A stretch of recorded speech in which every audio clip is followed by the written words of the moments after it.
تانزی آدار سال 2004 رژیم باعث خواستن گل کرد غیر اوتونه بکن. بریا کنگوژیا لسر یارگاه شهید تانزی آداره خواست کو تبلیغ دناورا پیکاتا یاندا درخن. ده انجام کنگوژیا دا 8 کس شهید بون و بدهان کس بریندار بون و در دورا 5000 کس هاتن گرتن. اندام نویسگاه پیوندیان یا مجلس سوریای دموکراتیک محمد علی حسن تقص کرد که سرهلدان تانزی آداره هیم بینگهین شورش دموکراتیک آل سوریای دانی.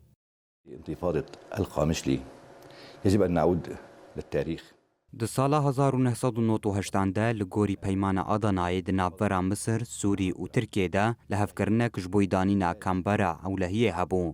لسر سوریه انکار کرنا ما فنگلین لسوریه بو. بویرا استادیوما قامشلوجی پیواجوه که کوبری لسر هات بو لحفکرن. بریا وی کمکوجیه لسر یارگه 12 آداره خواستن اراده اگلان بشکینن و تبلهویه د نابورا پیکاتیان ده درخن. أمالهم في تحقيق العيش المشترك فيما بينهم.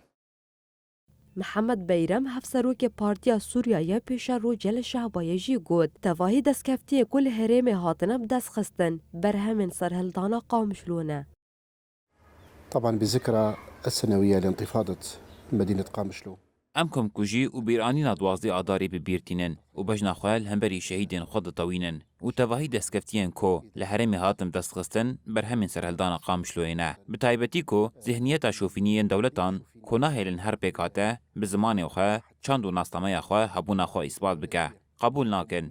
جلورا بدرخستنا فتنه و تبلهویت ناورا پیکاتیان خواست ناو کردان جهولی رابه و بین ناستامه بمینه. الشعب الكردي أو فريق باسم مدينة قامشلو.